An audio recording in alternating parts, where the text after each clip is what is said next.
right, welcome back, everybody. We really want to thank our fantastic audience here at the Jeffrey Theater downtown. Thank you guys so much for tonight in San Diego support. We're going to give away some prizes to them like this. We got a family 4-pack of tickets to the Birch Aquarium at Scripps, which is an awesome prize. If you want to win prizes like that, just get your tickets to our show at tonightinsandiego.com. Our next guest is from the Birch Aquarium at Scripps. Please welcome Dr. Nan Renner.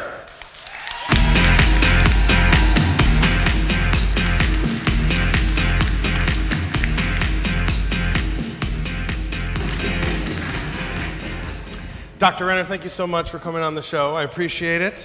First of all, I want to say I love your work. I love your fish. That sounds weird, but I love that aquarium. I took my girlfriend Marianne there recently, and it's a very cool aquarium for people that haven't been there. There's like a gigantic tank at the end of it, and also out on the back, there's this incredible view of the ocean and like a tide pool where they let me put my hands in and touch stuff, which was kind of cool. Was I allowed to do that? Or you were allowed to do okay, that, right. yes. That is a very cool thing. That seems very unique to an aquarium, that there's an actual sort of interactive, touchy-feely zone. I don't know if that's what you call that.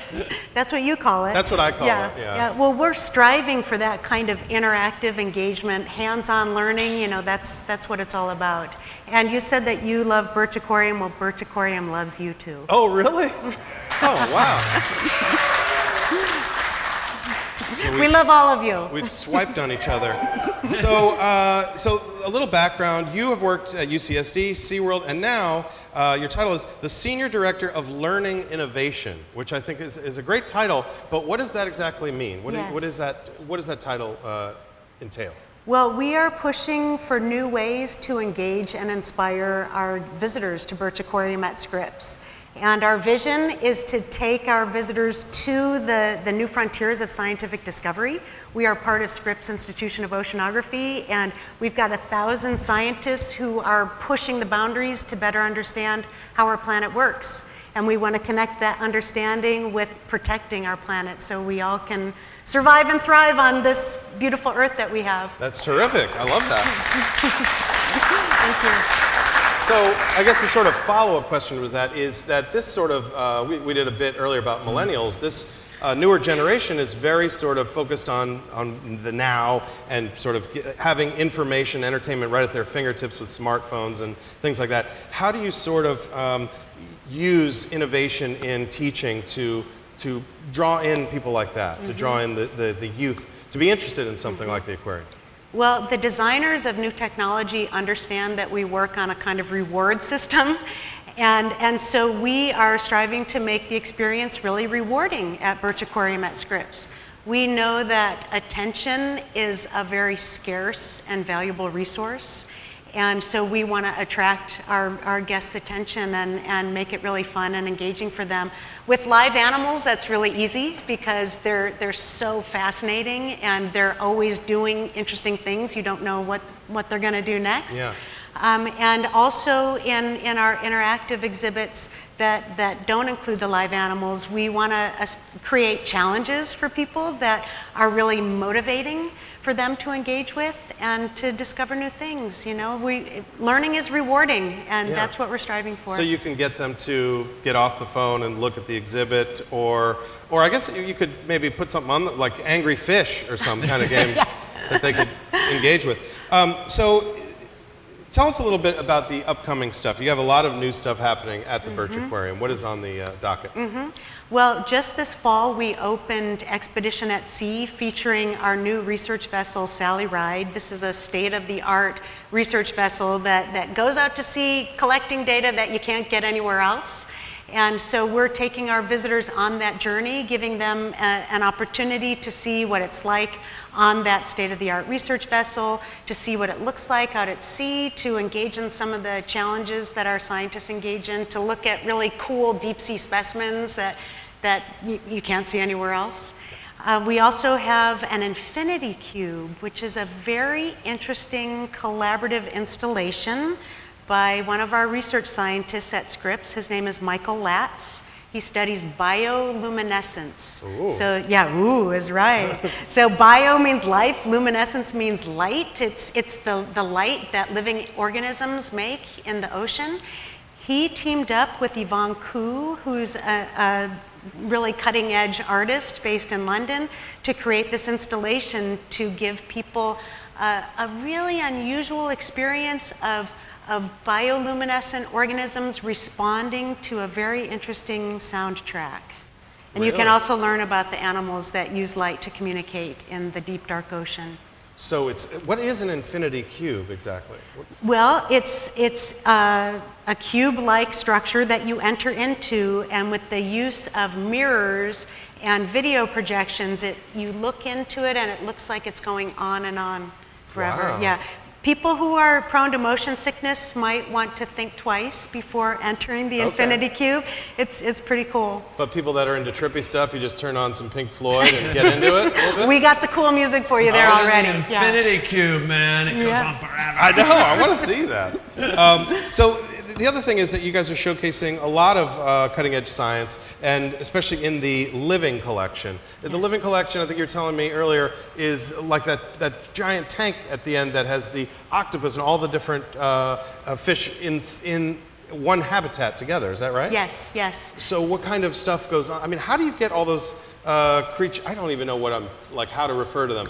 All those Animals. underwater animals. Yeah. Underwater How do you get animals, them to, that's right. To sort of cohabitate like that. We have experts in animal care and conservation, and they very closely monitor the environments where the animals live, and they're always taking good care of them. Yeah.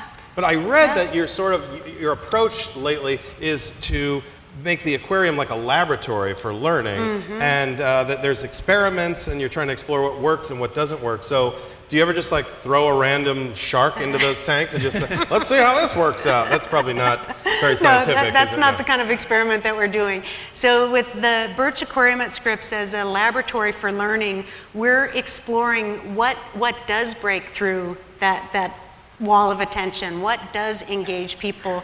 We're trying things out, we observe their behavior, and then we learn from that to keep getting better. Now, do you mean you observe the fish's behavior or the attendant's behavior We or both? observe the people's behavior. people's Yes, behavior, yes. okay. And Although, our animal care people very closely observe the animals' behavior to monitor their health.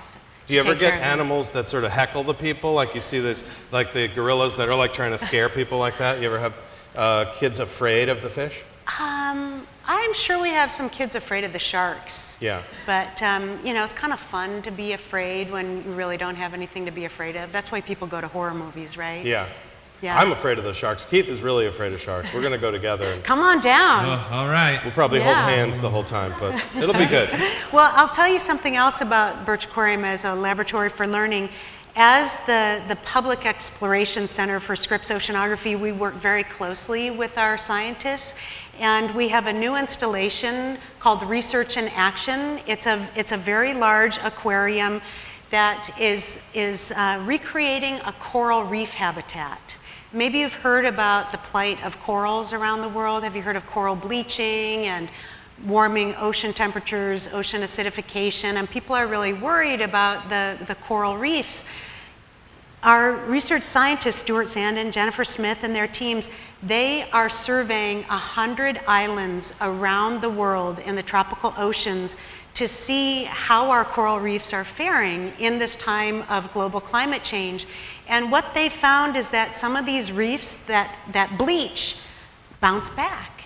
And if nature is given a chance, often nature will regenerate. These coral reefs are not china shops. Once they're broken, they're not broken forever. They are living communities. They can grow back if given a chance. So they're doing this research around the world, and they're using one of our aquariums at Birch to test their equipment. And they're doing really leading edge work with digital imaging, creating three-dimensional models, working toward computer vision to identify the diversity and abundance of corals and how they change over time so that we can better understand under what conditions coral reefs can recover. So there's hope for the coral reefs. That is great. That's really, it's it's actually really good to know there is hope, because you hear about global climate change and it's really terrifying. And to hear that it can bounce back, I suppose people have to do something now in order to make that happen. Well, I believe that hope inspires action and action inspires hope. So we do need to take action, and we can't be complacent, but we also need science to understand the actions that we need to take and what the effect of those actions are. I like that. One last thing before we break here. I read, and I thought this was really cool, that there's a Green Flash concert series at the aquarium. I'd never heard of an aquarium with like rock bands at it. This is very innovative learning here. So coming up August 16th is a concert with Milo Green and the Varigolds. It's on a Wednesday. That's right. That's exciting. And then in September, you guys have another one. Yes. So people can get tickets, and I think we're giving away some tickets Yes. for that concert series here on the Yes. show. So that's terrific. And our members get a discount on those tickets too. Okay. So there are many benefits of membership. And how do people sign up and be a member? You can go to our website, aquarium.ucsd.edu, or just search Birch Aquarium, and I'm sure you can find us. Excellent. Yeah, I'm joining. and we'll keep loving you. That's fantastic. I'll be back. Thank you so much. Appreciate you. Dr. Renner, everybody, give it up for her. And please check out the Birch Aquarium at Scripps.